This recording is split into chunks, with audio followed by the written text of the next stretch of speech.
All right, let's go over this problem. This is an example of a problem, a proof where like I told you, the fundamental theorem of cyclic groups is definitely very relevant. Suppose G is a group, nothing about G being finite. In fact, G could be infinite. Just thinking about our examples that we've thought about before, I could imagine G, for example, being C star, the complex numbers take away 0 on your multiplication. It would have elements of finite order that are on the unit circle, as we talked about before. Doesn't have to be that, but it could be.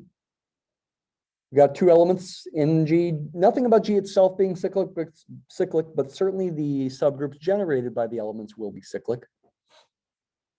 And that's what we're talking about here with this notation here. Order of A is 50, order of B is 18. Suppose the intersection of these subgroups is not equal to just the identity. Prove A to the 25th equals B to the 9th. So again, like I sort of hinted at, and maybe you felt, looks like this would be impossible. How in the world do you possibly do such a thing? How do you come up with calculations that show A to the 25th equals B to the 9th? Well, you don't really do calculations so much as use theorems.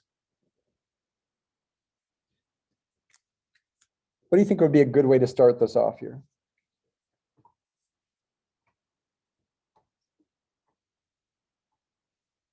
I mean, there's different ways to start it off, but you could say some basic things. We know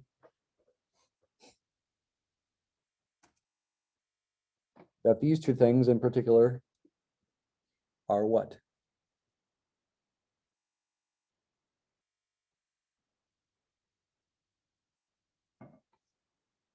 What should I say here? Or maybe what symbol should I put in between here?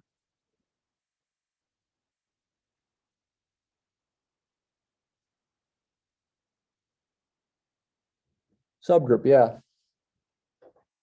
Don't say less than or equal to, say subgroup.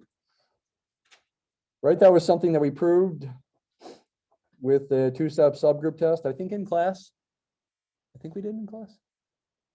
Week and a half ago, something like that. And in the lectures, I also proved what? Therefore, what can I say about the intersection?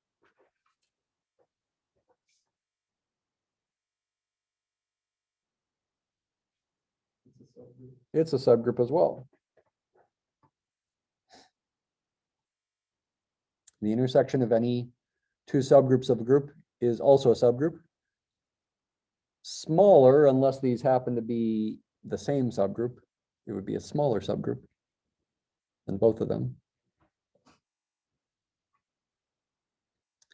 That's something you should be able to prove on the first exam. And by the way, the first exam, it reminds me, will be next Monday. Okay, that'll be the plan, is for the first exam to be next Monday. I will later today or tomorrow put up some old exams that I've given in the past, including 3 years ago. I hinted at that. I think 25 to 30% of the first exam from 3 years ago was proofs. I'm not guaranteeing that'll be the percentage for you, but I imagine it wouldn't be more than 40 or 50%. It should be less than that. The other parts of the exam being definition statements, theorem statements, and calculations, coming up with examples or something like that, true, false, multiple choice, that kind of thing. So now what would be a good next step?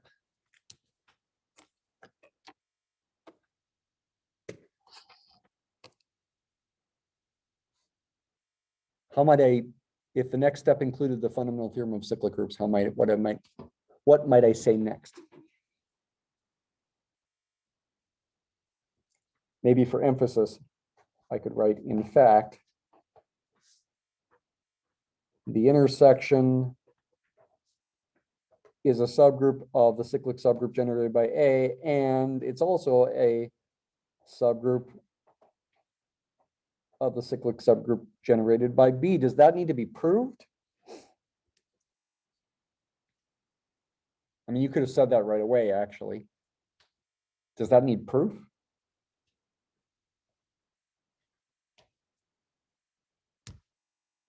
Certainly, the intersection of two sets is a subset of both sets themselves. Subset.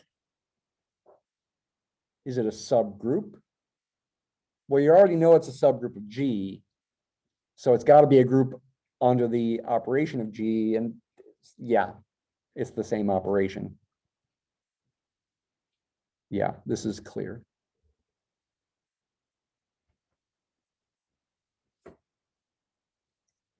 So does that give you a hint about how to use the fundamental theorem of cyclic groups now? As you actually can use it more than once in this proof as an initial time to use it. Do you feel like you figured it out?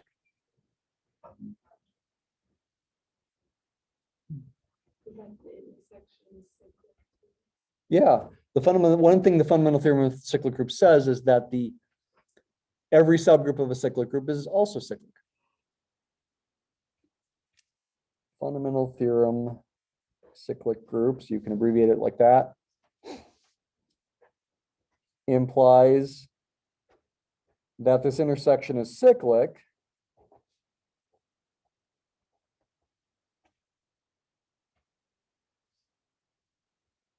say it's the same as the cyclic subgroup generated by some element C, if you like.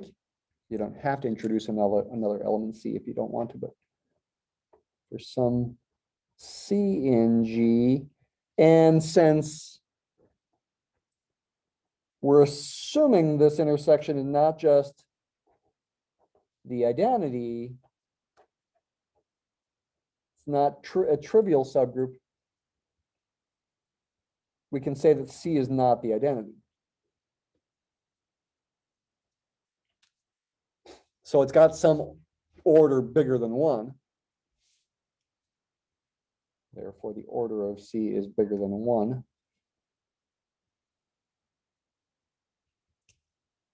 I'm just writing this as I go, by the way. There are lots of different ways you could write this proof. It's just one option. Lots of logically equivalent ways to write it.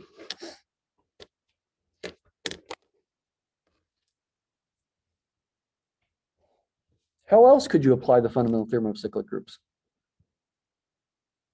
It says more than just that every subgroup of a cyclic group is cyclic.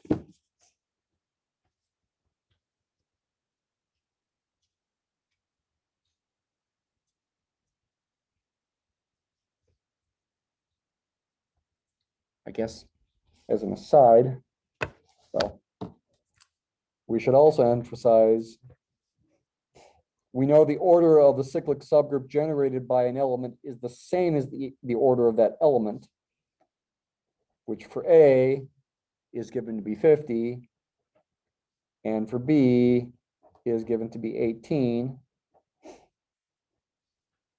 That was in chapter 3, right? The order of a cyclic, well, okay, I guess that came in chapter 4 since we had to talk about cyclic groups. At the beginning of chapter 4, it was proved that the order of a cyclic subgroup generated by an element is the same as the order of the element. The definition of order in both cases is constructed so that happens. Definition of the order of the cyclic subgroup generated by A is the same as the number of elements in A. Definition of the order of A is the least positive integer such that A to that n is equal to E. Yeah, this takes proof, but those definitions are constructed in a way so that this happens. So I could think about this theorem with when the n is 50, and with B, n is 18. The order of any subgroup of each of them is a divisor of that n, is something we can use here, right?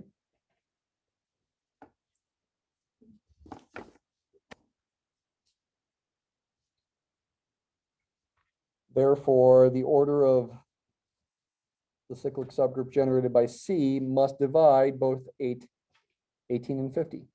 Must divide both 18 and 50.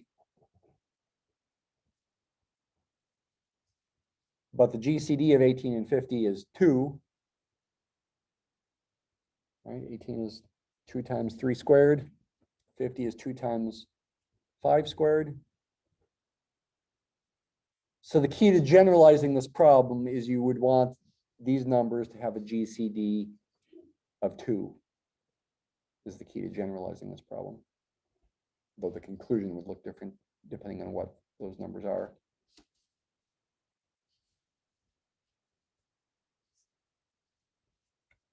Therefore, the order of C, which is the order of the cyclic subgroup generated by C, must be 2. How do I finish the problem? How do I finish the proof? I'm trying to show a to the 25th equals b to the 9th. Nothing about a to the 25th and b to the 9th yet. How do I bring those into play here?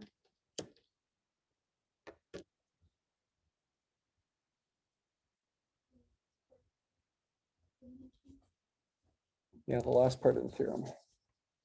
Using all 3 parts of the theorem. For each positive divisor k of n, the group has exactly 1 subgroup of order k, namely the cyclic subgroup generated by a to the n over k.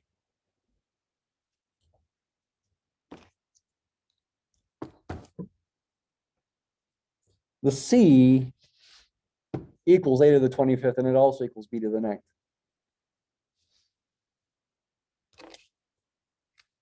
Once again, the fundamental theorem of cyclic groups can be brought into play to say cyclic subgroup generated by a to the 50 over 2. Guess this black pen's not so good. Is the unique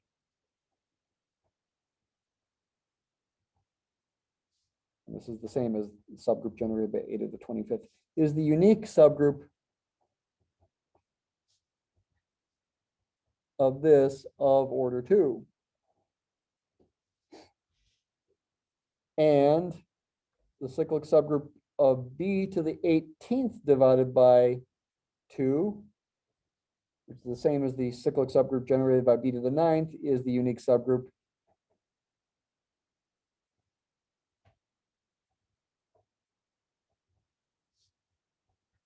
of the cyclic subgroup generated by b of order 2. But wait a minute.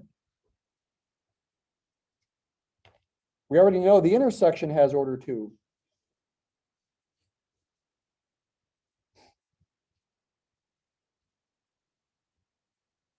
In other words, a to the 25th and b to the 9th have to equal c, and they have to equal each other. Because the intersection is a subgroup of both of those. It's got to be the same subgroup here.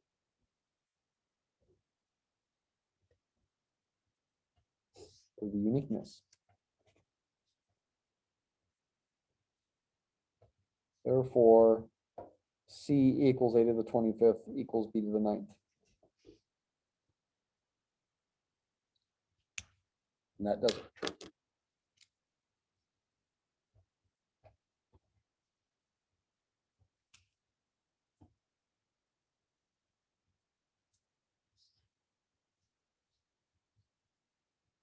That probably is longer than it needed to be. I probably could shorten this, but it's getting at the key things. It's conceivable a problem of this, a proof of this difficulty could be on the exam. So it's good to work through it. Is there something special about this being 2? Like what if the GCD of these 2 numbers was 3? What if you were dealing with say 75 and 27 or something? Or 75 and 21. The GCD would be 3. You wouldn't be able to say quite the same level of specificity as far as the conclusion goes, but you might be able to modify it. I can maybe think up a problem and share it with you or something over email. All right. The exam next Monday, we'll go through chapter 6, which we haven't officially started in the lectures yet. but I will start it in class here right now. The lectures, the next couple lectures, lectures 10 and 11, focus a lot on chapter 5 on permutation groups. The symmetric groups S3 and S4 especially. And I do want to spend time with that in class, still before the exam, and maybe even today, but I'd like to start chapter 6 as well, okay? Just to get you going thinking about that. And I will write down the main definition of chapter 6, but I'd like to focus on examples. Okay, I'm thinking about this with examples and simple examples and building up toward more complicated examples. So the title of chapter 6 is isomorphism or isomorphisms. I don't remember if it's plural or not. So here's the key definition.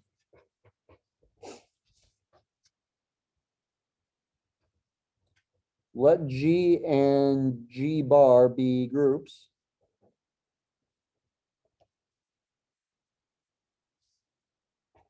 an isomorphism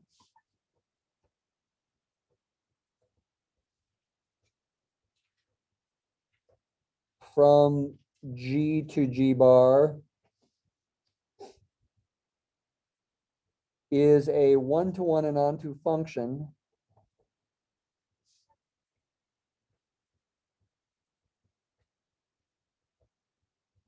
call it phi, say, but this is not Euler phi,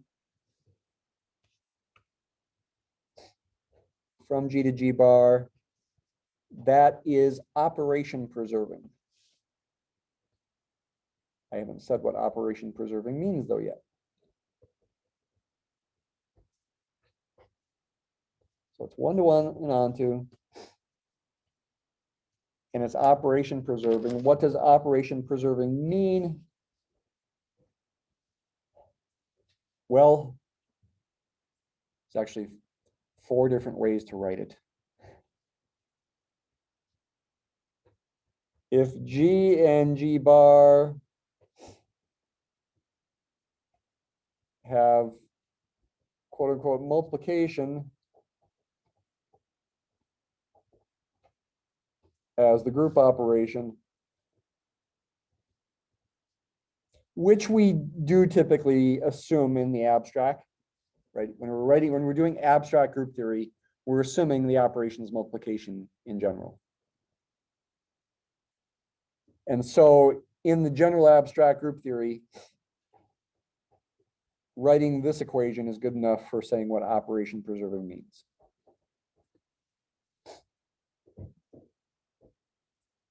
Phi of A times B equals phi of A times phi of B for all elements A and B of G.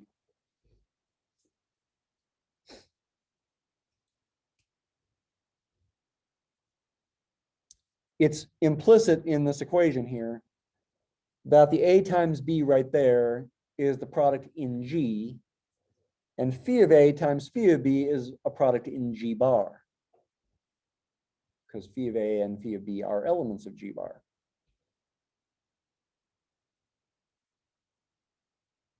This is very much analogous to the definition of a linear transformation in linear algebra.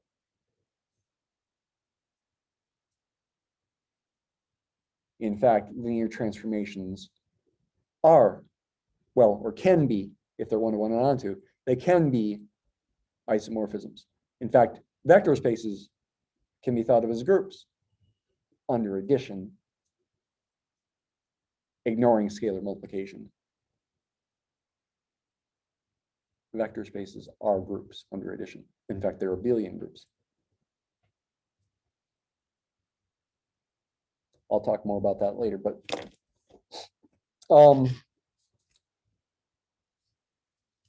there's 3 other ways to write it if the operations are not multiplication.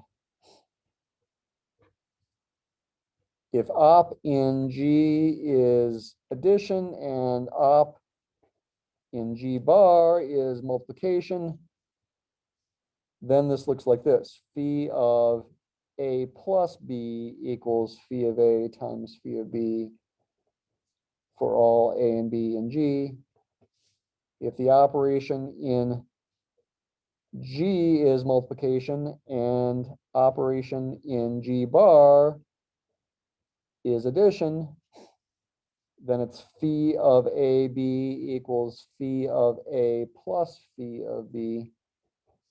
And if the operation in both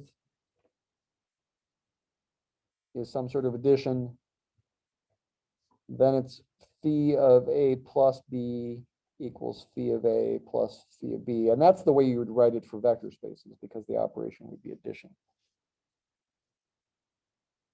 And all these are for all A and B and G. I think it's worth writing it in all four ways here, just to remind yourself as you're doing homework problems or exam problems that, hey, I need to think about this particular example is the operation addition or multiplication, to remind you how you should think about this.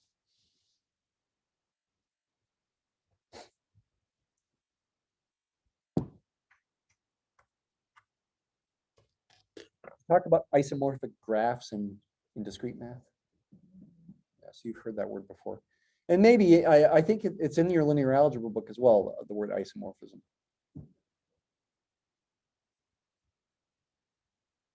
Though there they talk about it as an isomorphism of vector spaces, which does take the scalar multiplication into account. When you think about vector spaces as groups, you're sort of ignoring scalar multiplication. Not that it's not relevant. You still can take a vector v and you can still multiply it by 2 and you get another vector 2v, but you're just sort of thinking of that as another object, and you're not worrying about what 2 times v means, so to speak. That, you know, you would interpret that geometrically as taking the vector and making it double the length. You're not thinking about that when you think about a vector space as a group. I mean, you don't have to keep yourself from thinking about it as a vector space as well, but I'm just saying, if you're only thinking about the group properties, then you don't think about that. When this happens, when there's an isomorphism from G to G bar, we say G and G bar are isomorphic.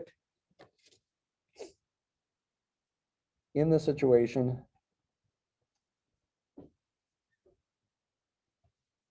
we say G and G bar are isomorphic.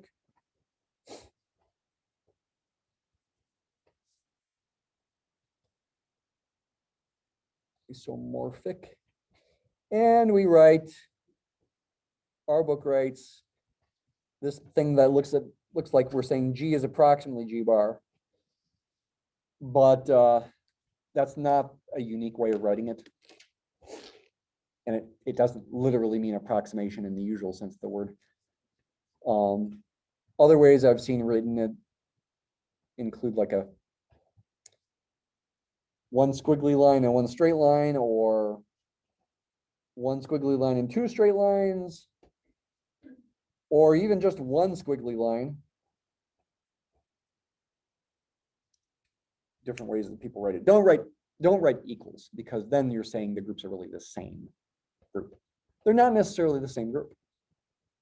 They're different manifestations of an abstract group, you might say, is a more precise way to say that. By the way, this notion of being isomorphic is an equivalence relation.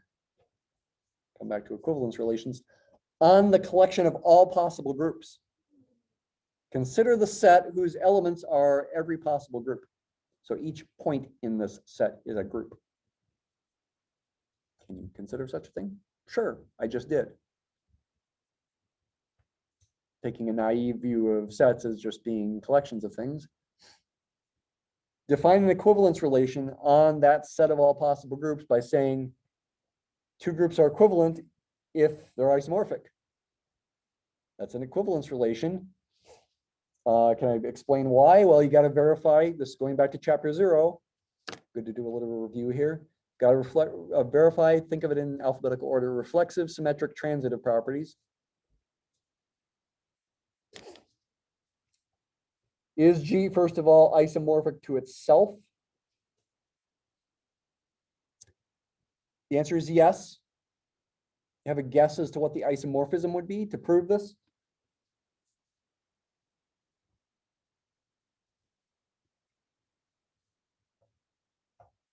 G is an abstract group. You don't know what it is. What's the only, well, what's the simplest one-to-one and onto function you can think of from G to itself?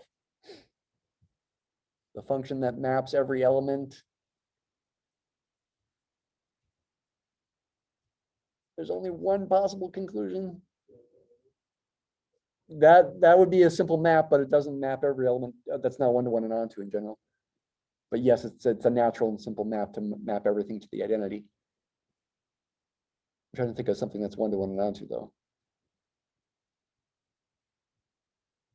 Map every element to itself would be the simplest thing. That's called the identity map. ID from G to itself, defined by ID of A equals A for all A and G. Is that really an isomorphism? Well, it's certainly one-to-one and onto. Is it operation preserving? Yeah.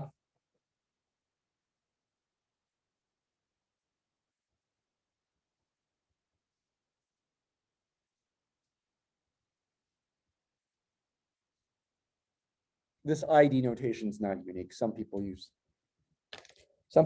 call it capital I, like an identity matrix or something. Some people call it like 1 sub G or something like that. Well, sometimes that's confused as the multiplicative identity. So I think ID probably is the best thing to use. Maybe ID sub G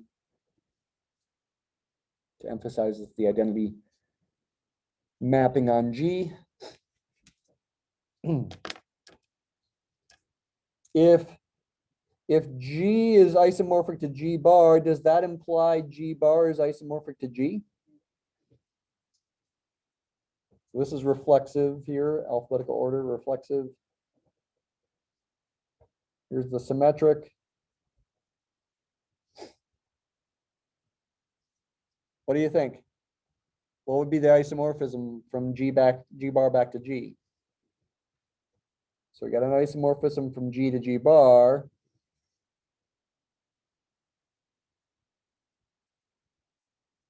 This is an iso.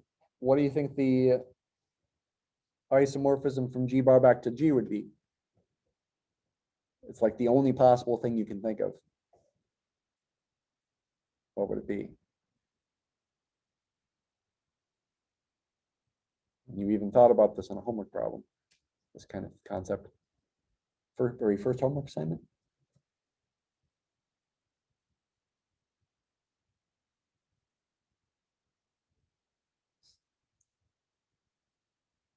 What's the only possible function you could define from G bar back to G if you're given some function phi from G to G bar?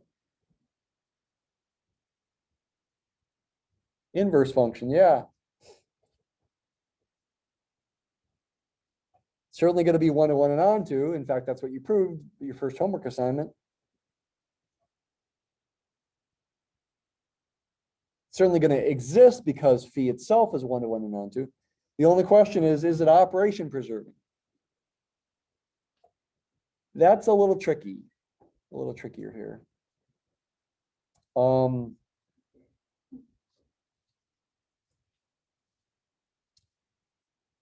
You'd have to be given two arbitrary elements of G bar and show the inverse of those two elements. The product of those two elements is the product of phi inverse of the first element and phi inverse of the second element for all A and B in G bar, not G. It's a little trickier. You do have to use the fact that phi itself is an isomorphism, so it's one-to-one onto an operation preserving. That's relevant to proving this. I'm not going to take the time to prove that. I could see that being an exam question, actually, is proving that. I forget if I do it in the lectures or not. But it's definitely worth thinking about, is proving that phi inverse is operation preserving. And then there's the transitive property. If G is isomorphic to G bar and G bar is isomorphic to G double bar, does that imply G is isomorphic to G double bar? By the way, the answer here is yes as well. And the answer here is yes.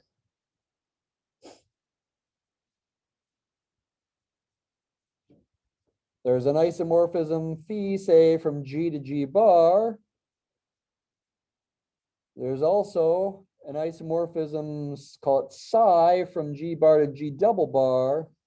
What's the natural thing to use as your candidate isomorphism from G to G double bar? I could see this being an exam question too.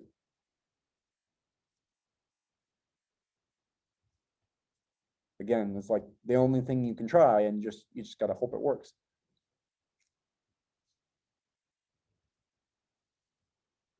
What's the word I'm looking for? Starts with a C. Composition, yeah. Psi composed phi, work right to left, phi gets applied first, then psi. You gotta show it's operation preserved and one-to-one and onto. The operation preserving here is a little easier than the one for the symmetric one.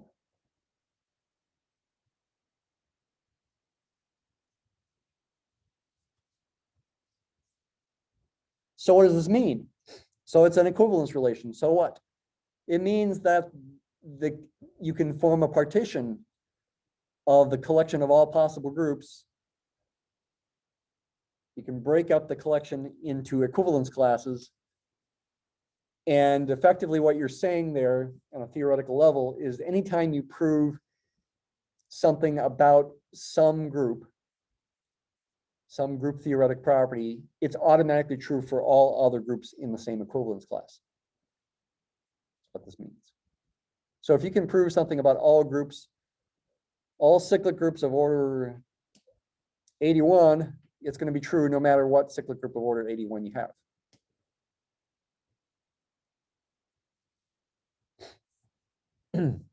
In fact, that leads us to our first example. Think about an example with cyclic groups.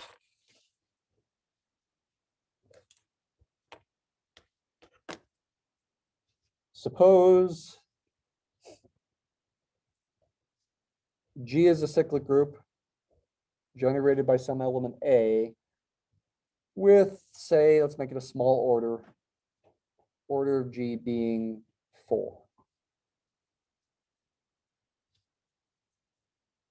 Let's make it even smaller, 3.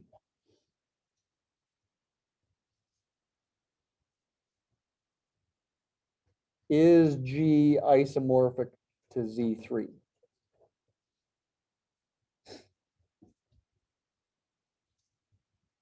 I've hinted at the Zn groups under addition mod n, integers 0 through n minus 1 under addition mod n, is kind of like the prototype cyclic group of order n. That's emphasized in chapter 4 as well. So you would think this should be true. Well, prove it. You got to come up with an isomorphism.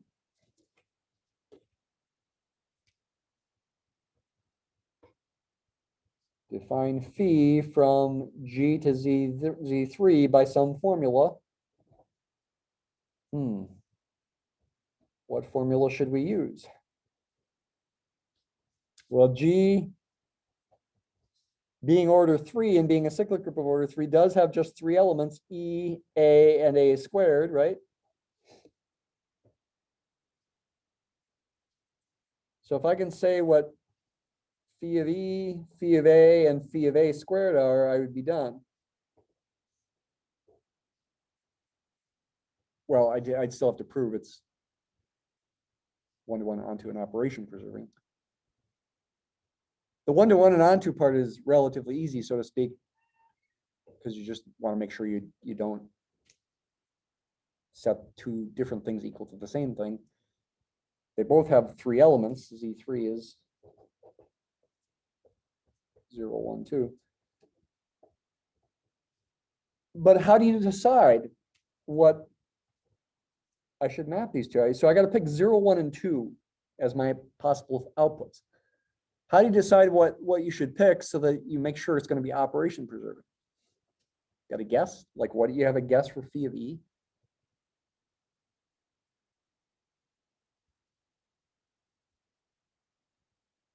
What would be the most natural thing to guess here?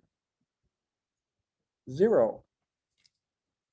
Yeah, probably the identity's got to get mapped to the identity. That would make sense if these groups are going to correspond in their Cayley tables, the structure.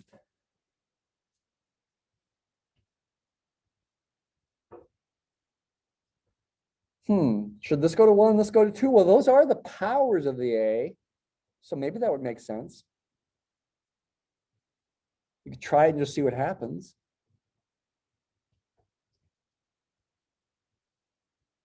Would it work the other way around? Could I do a 2 there and a 1 there? Maybe. There's nothing saying that definitely won't work if I switch these around. And in fact, with this particular example, you could switch them around. Because for a cyclic group of order 3, if A is a generator, so is A squared. For Z3, 1 is a generator, but so is 2. They play symmetric roles as far as the structure of the group. So it really doesn't matter for cyclic groups of order 3, at least, whether you pick 1 or 2. Now, for a cyclic group of order 4, it gets a little trickier because not everything is a generator. Not every non-identity element is a generator. If A has order 4, then A and A cubed would be generators, but not A squared. So this is our candidate isomorphism. Is it? Okay, well, technically, you'd have to check all possible operation preserving facts. Here's the first one. And here, the group operation in G it's an abstract group, so treated as multiplication. The group operation in Z3 is addition, mod 2. Do I really have to check every single one? Well, technically, yes. I mean, remember, every cyclic group is automatically abelian. So that can reduce your workload.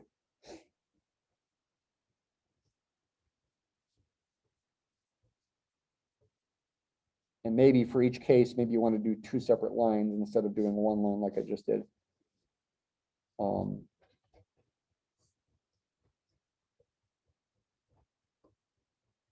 So here we have a match, which is what you'd want. You want this to equal this, etc. Let's try phi of A times A. Phi of A squared is 2 by definition, and phi of A plus phi of A is 1 plus 1 is 2. Yeah, those match.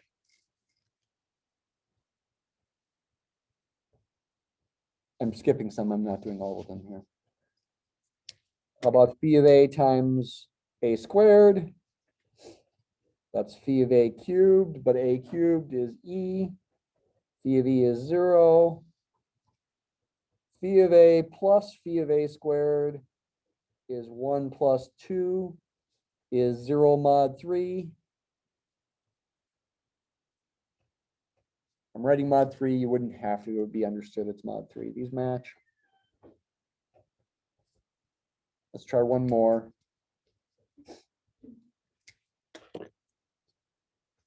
Phi of A squared times A squared. That's phi of A to the 4th, but A to the 4th is the same as A, so this is 1. Phi of A squared plus phi of A squared would be 2 plus 2. Mod 3 is 1. So these match, etc.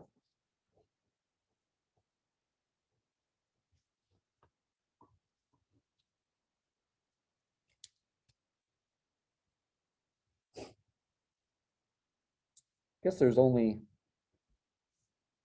well, a couple more you'd have to check. Phi of E times A squared. And also, am I missing one other one? E times itself, E times A, phi of E times. But again, by the fact that cyclic groups are abelian, I guess that would be enough.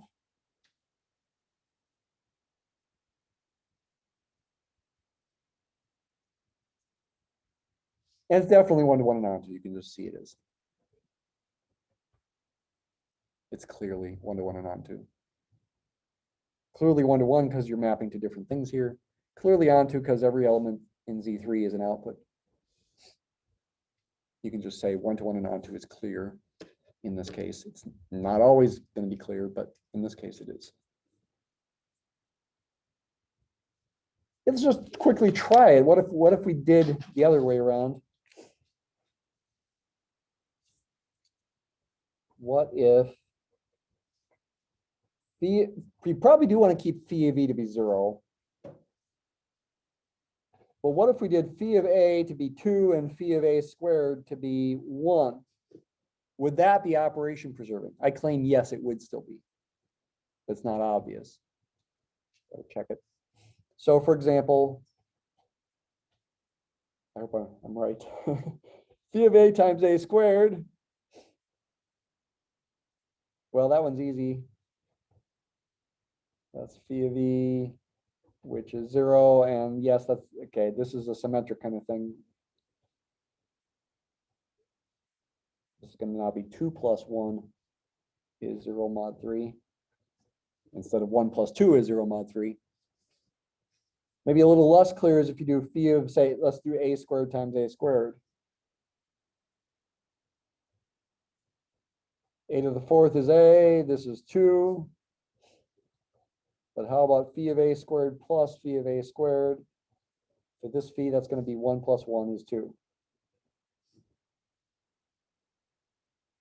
And you can check the other ones, they do work. So you don't, it's not necessarily a unique isomorphism when two groups are isomorphic. There could be more than one. In fact,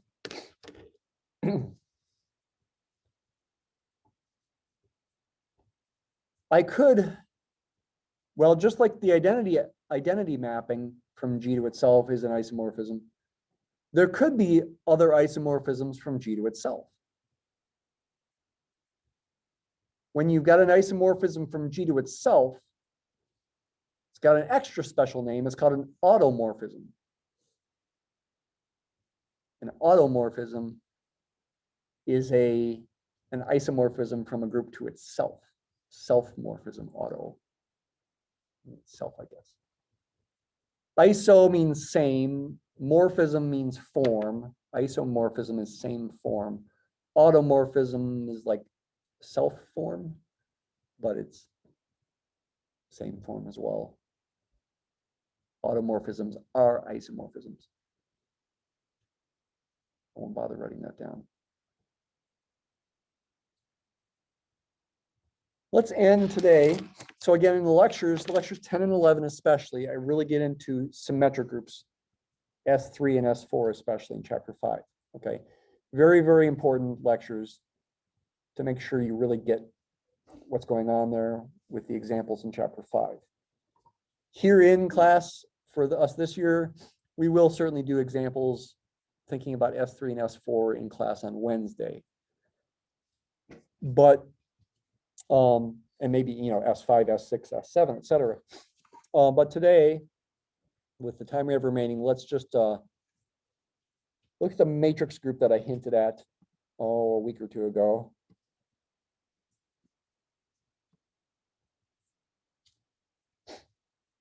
What did I call this matrix group that we're about to look at?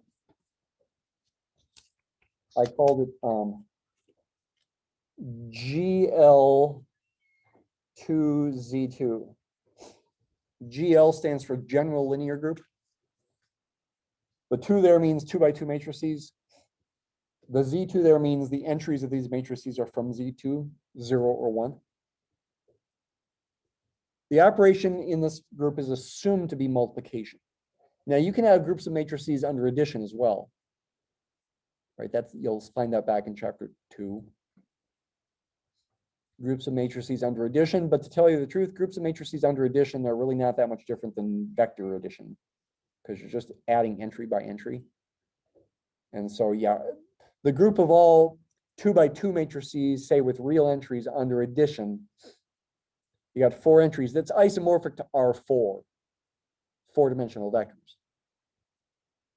The operation of addition is just so simple that you're really not doing anything more than just adding vectors in a sense.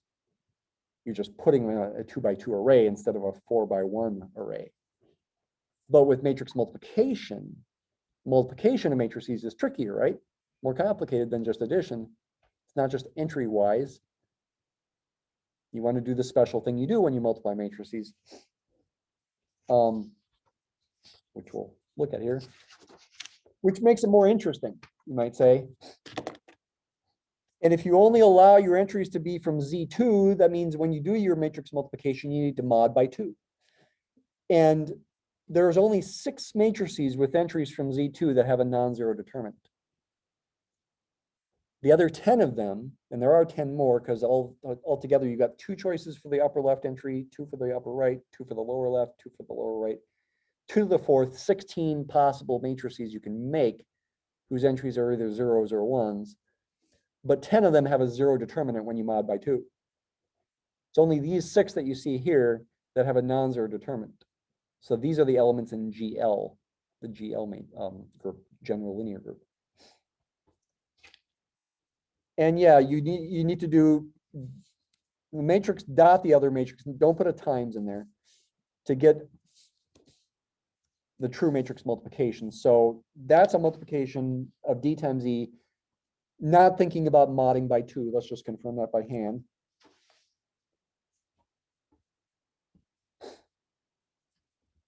So D, the matrix D is 1, 0, 1, 1. The matrix E is 1, 1, 0, 1. I multiply D times E in the usual way.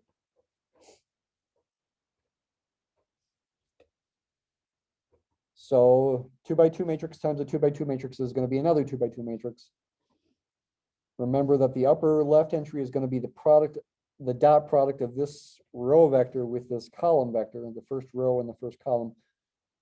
So you get 1 times 1 plus 0 times 0. 1 plus 0 is 1 in the upper left entry. For the upper right entry, you do a dot product of the first row vector with the second column vector. 1 times 1 plus 0 times 1 is also 1 plus 0 is 1. For the lower left entry, you do the dot product of the second row with the first column. 1 times 1 plus 0 again also gives you 1.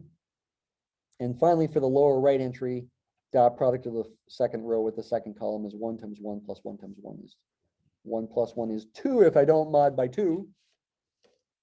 But now if I mod by 2, that lower right entry becomes a 0 mod 2. And that is matrix F in this list.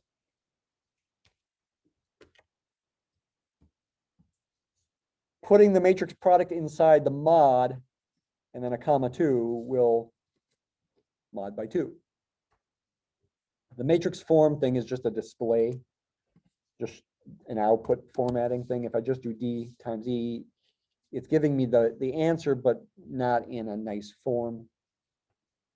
Same thing if I do mod of D times E, comma 2. And again, use the period for the matrix multiplication. If you do a star, it doesn't do what you want it to do. If I did D star E matrix form, it does give an answer, but it's not the right answer.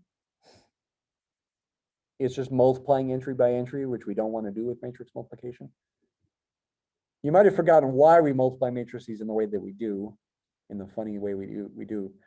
The reason is related to the fact that when you want to think about linear transformations, and in terms of matrix multiplication, you want the composition of the linear transformations to match the matrix multiplication. That's the reason we do it in the way we do. I don't know if you remember that from linear algebra, but so don't do a star is the upshot of this.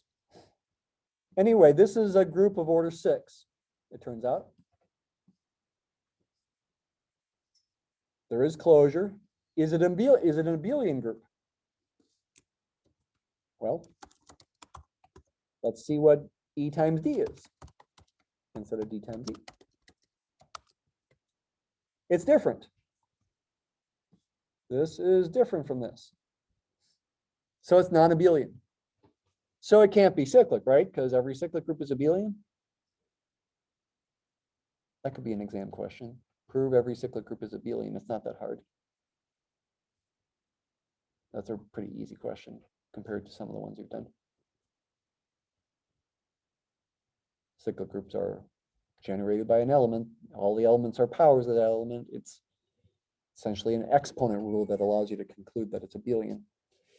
Every cyclic group is abelian, therefore every non-abelian group is non-cyclic.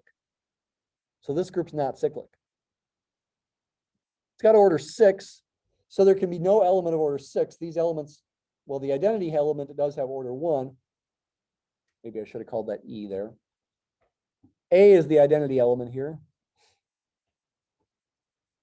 The other elements got to have either order 2 or 3. That's based on a theorem I guess we haven't officially seen yet. We do have the fundamental theorem of cyclic groups that says every subgroup of a cyclic group is cyclic, and in fact the order has to divide the order of the whole group, right? Like we saw today. There's another theorem in chapter 7 after exam 1 called Lagrange's theorem that many people think of as the fundamental theorem of group theory, that says given any finite group, no matter if it's abelian or not, no matter if it's cyclic or not, the order of any subgroup has to divide the order of the group. Doesn't mean that given every divisor of the order of the group, there will be a subgroup of that order. That happens for cyclic, but not necessarily for non-cyclic groups. But it does mean you got a subgroup, its order has to divide the order of the group. So therefore, these elements have to be either order 2 or order 3, all of them. Can't be order 4 or 5. So for example, what is the order of D? Actually, I'm not remembering for sure if I can do that. The 2 dots in there. Okay, that works.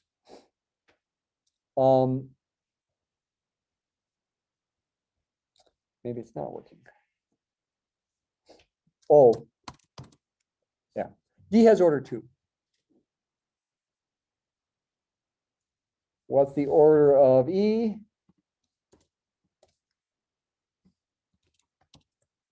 It has order 2. What's the order of F? Oops. It does not have order 2. Does it have order 3? Yes. And there's one more element of order 3 as well. And in fact, one more element of order 2. B and C are, one has order 2 and one has order 3. This is isomorphic to S3. Okay, talk about that more on Thursday.